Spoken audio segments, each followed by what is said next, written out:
Motor taxis are in.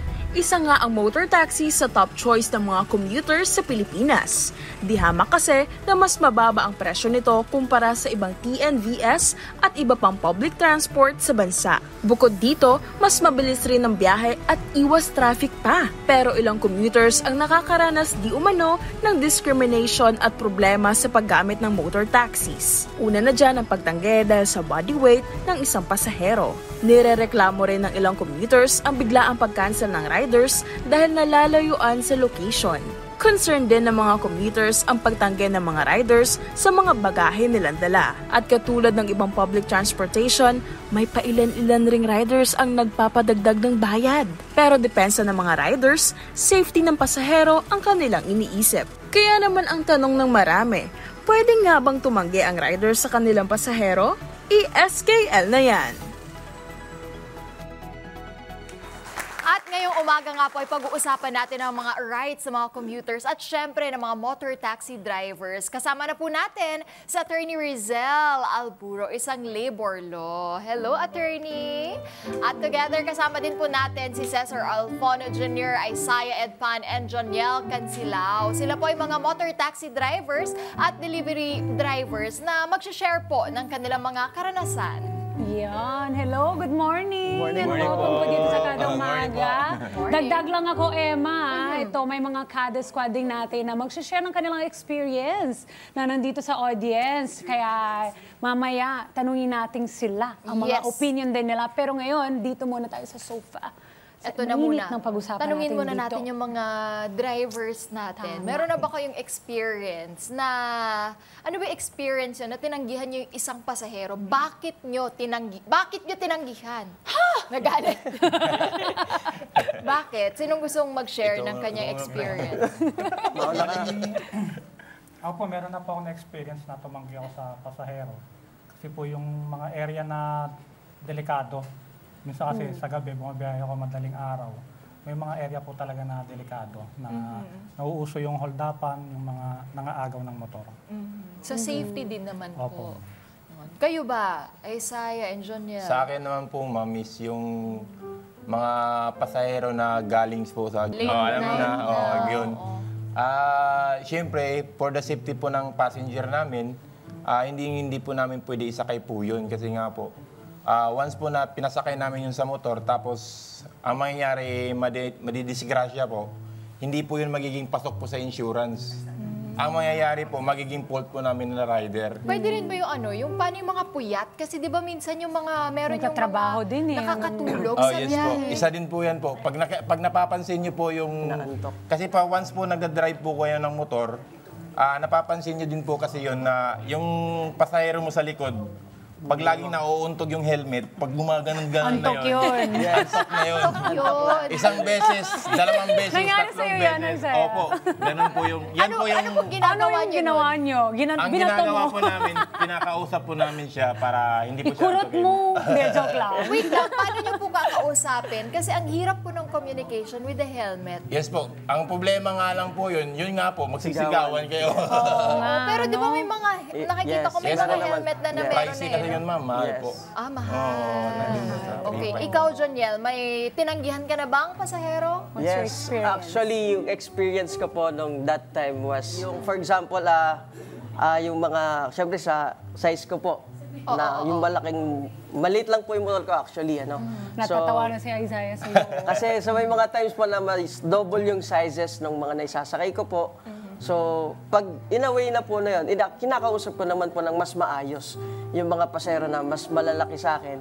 So, safety po ng pasahero. At the same time, safety na po namin along the road na hindi naman po kami magkaroon ng aberya. This is not about body shaming and Yes, all. It's opo. all about safety, lang. Safety po, yes. Correct. Both Yes. driver and both the passenger Yes, also. opo. Totoo naman po yun. Yes, For, thank for you. additional po nun, Yes, ma'am, po. kasi po, ma'am, during po kasi pag mabigat po yung... Okay lang yan po, halimbawa, XSC yes, si rider, yes, actually. XL naman si ano. si- ganun. Kasi po ngayon, pag ganun kasi po yung mangyayari, ma'am, kasi during po mabilis po yung takbo, nagpapatakbo ka, hindi po agad kakapit po yung preno nun. Yes, opo. Kasi nga, which is mabigat, Mabigat po yung po bitbit yun. nyo. Opo. Gets. Saka, ang isa pang common po namin na problema ng mga rider is, yung sasandal pa siya. Yes. Oh. Yung bigat. Yung tipong parang ginagawa na yung Yes. sofa bed yung box sa likod namin. So, nasa likod na yung bigat. Oo, yun po. So, malikot po yung manubela Oo, noon. kaya So, nahihirapan kami magmaneho pagka ganun. Opo, so, Tsaka mahirap din siya isiksik sa traffic. yes, Yes. totoo po. Alam naman natin na kailangan talaga pag motor balance. Yes, di ba? mahalaga po yun. Thank you for sharing your experiences. Thank you Dito po. na tayo, diretso na tayo kay attorney. Yes, opo. Attorney, sa mga nabanggit nila, ano ba yung law meron tayo for the commuters? Kasi minsan, hindi natin alam bakit ba tayo tinatanggihan ng mga drivers na to? Kasi nandun nagmumula na yung inis eh. Diba? Okay. So wala tayong specific na law when it comes dun sa mga rider safety o kaya commuter safety. So titingnan na lang natin dyan, syempre no, pwede naman talaga sila magtanggi sa mga pupuntahan nila, sa mga magiging customer nila, provided na merong valid reason and justified yun. So lalo na kung safety ang main reason doon, pwede naman yun na tanggihan nila. Meron pa dito yung parang yata kung malaki ang bagahe, Yes, po. naka-experience na ba kayo ng gano'n? So isa pa yun sa... Lalo to na the yung mga airport pasahero or galing something. airport. Exactly po, Siguradong sigurado yun. Galing Gusto po, ko yung meron silang may gigil pag nag-share sila diba? actually, yung mga galing province Kasi po na may ramdam bitbit talaga na namin yun, luggage, ma'am. more than 10 kilos po na isinasakay sa motorsiklo. So, Allowed ba yun? Actually, hindi po allowed yun, kaya tinatanggihan po namin. Kagaya yung meron pa silang briefcase na dala, ma'am, tapos meron pa silang Backpack. Backpack po. Masyado na po alam mahirap na para po sa akin. nila na motor yung Bawal yun sasakyan eh. nila. Oo. Oo. Hindi na po kaya namin ikarga yun.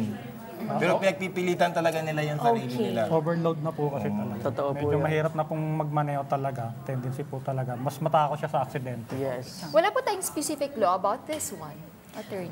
Wala. So, pero ang titingnan na lang natin, syempre yung kontrata between the rider and the delivery service provider. So, nandun naman yung terms and conditions, ano yung pwede or hindi pwedeng i-load or yung mga passengers na pwede nilang tanggihan. So, syempre, depende na yun sa contract, pero basic tenets naman ng contract, kung makakapag-perwisyo siya o makaka-apekto sa safety, hindi lang ng rider tsaka ng consumer, so pwede talaga nila yun na Tanggihan. tanggihan. So narinig na natin ang panig ng mga drivers. Ready na ba kayo? Marinig ang panig ng mga mananakay. Meron tayo from Arcada audience Hot seat na mag-share ng seat. kanilang experience. Direk Carl, may mic ba tayo dyan? Ayun. Yes, tayo po Lalo tayo. kaming pong kinabahan. name? Jazz. Ano experience mo, Jazz? Ayun po, student po kasi ako and napaka-helpful po ng mga motor ride po na yan pag every morning po. Ang experience ko po kasi, syempre estudyante, matipid po tayo pagdating sa baon natin at sa igagastos. Ang nangyari po kasi sa akin, 60 pesos po yung parang total po nung babayaran. Tapos pagdating ko ng school, Ma'am, baka naman, dagdagan mo po kahit 50. Oh? Eh di, 50? na-pressure po ako nun. Halos na doble. 50 daw po. So, sabi ko, Price drop. eh di, act of kindness na lang po at na-pressure din ako kay kuya. Binigay ko na lang din po yung additional 50. Pero, nung pagkaalis ni kuya, nag-sink in sa akin na may mali. Eh, di ba nasa, kung ano yung total, dapat ganun po. Yun lang. Yun. So, para speaking na din po sa mga voices din ng mga students na baka ganun yung nagiging experiences po nila. Yun po. Bakit naman kasi kayo? Wow! Kuya, sagutin mo. Ma'am, hindi po lahat ng rider na ganun po, ma'am. Kasi may mga rider din talaga na... Oo. Kasi kung ano na po yung nakalagay sa apps niyo po, kaya niyo po yung ipaglaban. Yes. Kasi yun na po yung dapat yung babayaran. Kasi sasabihin niyo sa driver, Kuya, yan na po yung babayaran na akin. Bakit mag-additional pa ako? Di ba? Tama po. Tapos, pwede niyo din po yun i-report po sa support. Kung ano po yung courier po, company po yung nasakyan niyo. Gumawa nun. Doon, pwede niyo po i-report siya at siguro po matatanggal po yun na ma-actionan. Opo. Dito tayo, attorney, ha? Yung situation na yon ni Jazz. Halimbawa, tumanggi si Jazz na parang, hindi, ito lang po yung babayaran ko. Pero, si rider, on the spot, sabi niya, ay hindi ko na po kayo isasakay. Tinanggihan niya because ayaw magbigay ng additional. Dito na ba pwede magreklamo si commuter? Yes, definitely. Kasi kung ano yung naka-indicate doon sa app, yan lang yung kailangan bayaran. It means na meron na silang contract when it comes to the amount. So hindi siya pwedeng bagu-baguhin na lang unilaterally ng rider. Anong pwede niyang ikaso? Or paano ba siya magsasampa? kapag ganyan, syempre, ang Reklamo. first na kailangan niyang gawin would be to report it muna doon sa app na ginamit. Yes. Tapos sila na yung bahalang mag-place ng mga sanctions doon sa rider. Okay. Huwag ka basa-basa papayag dyan. Sayang allowance. Alam mo na. Sayang 50 pesos, ha? Nagulangan ka nun, ma'am. Hindi ka na magpa-pressure, Huwag ka ma-pressure. Okay na Kailangan yun. natin ng paninindigan. May paninitigan dapat. Sana yung mga ma-book mo, tulad nila. Ayan, Tama po. Utos din po sa lahat ng riders kasi very helpful po kayo sa amin araw-araw. Thank you po. Thank you po sa pag-appreciate. Thank you so At much. meron pa tayo sa pangkada na gusto magtanong sa inyo. Sana hindi hot seat to. Jerfy. Jerfy po. Hi, Hello Jerfy. po, good afternoon. First of all, gusto ko na din magsabi na ever since pandemic po, before pandemic, lagi na talaga akong nagbo-book para mas mabilis yung biyahe ko. And isa lang po sa lagi kong na-experience na problema is yung nagka-cancel po lagi. May instances na umaga, I need to go to work na maliliit na ako, pero parang thrice po ako na-cancelan ng binubook ko without specific reason kung bakit po kinakancel. Parang magme-message na lang po yung nabook ko na, Sir, pa-cancel na lang po. Tapos tinatanong ko kung bakit, pero di Sa'yo na pa nag-reply. ipapakancel po? Opo, ako pa po yung sinasabihan Papasok na ng work. Papasok po. mag-cancel ng nabook. And then, since yung payment ng booking ko ay nakakonect sa account, so parang na-charge na agad. So, Ay, medyo ala. hassle lang siya. Though nababalik naman po, pero medyo hassle lang din talaga at matagal.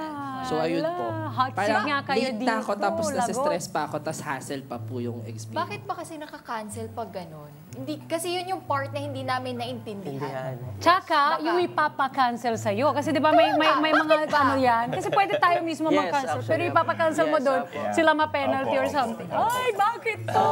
So, point of view po as a driver or rider, so, marami po kasing factor. Pwedeng yung rider is something, siguro papalayo sa papasukan niya. Pwedeng yung natapat po sa inyong rider is something na papasok din sa trabaho, pero out of way. Pwedeng ganun po yung factor. No, pwede rin naman po na ayaw lang talaga ni rider. Pero Ganun bakit din. tinanggap niya? From the I was first gonna Actually, meron po kasi itong mga apps na merong mga auto-accept. Like for example, ako is naka-auto-accept yung naka-on yung auto-accept. So, ano man yung pumasok na booking within the Yun na area, yun, within the oo. vicinity. So, wala akong idea kung saan papunta. So, papasok at papasok po siya dun sa app. So, rider, kung ayaw niya, pwede niya i-cancel niya po. Yun po yung times na makaka-cancel. Tapos when it Pero comes sana to... si rider ang mag-cancel kasi pag kami nag-cancel, parang kami ang opo. hindi pumayag, Yes, di totoo ba? po. Yes, Kami yes. magbabayad, parang, di ba? Opo, actually, gusto ko lang pong supportan yung sinabi ni Sir na nababawas po yun agad sa app or sa kanya, sa wallet niya. Pero eventually, mababalik naman po yun, pero matagal nga lang, which is hassle sa part ng mga pasahero. Hi mga ka-Net 25! This is Emma Tiglao. For more Kada Umaga updates, just click the subscribe button and follow us on Net25 social media pages at Net25 TV and at Net25 Entertainment Facebook page.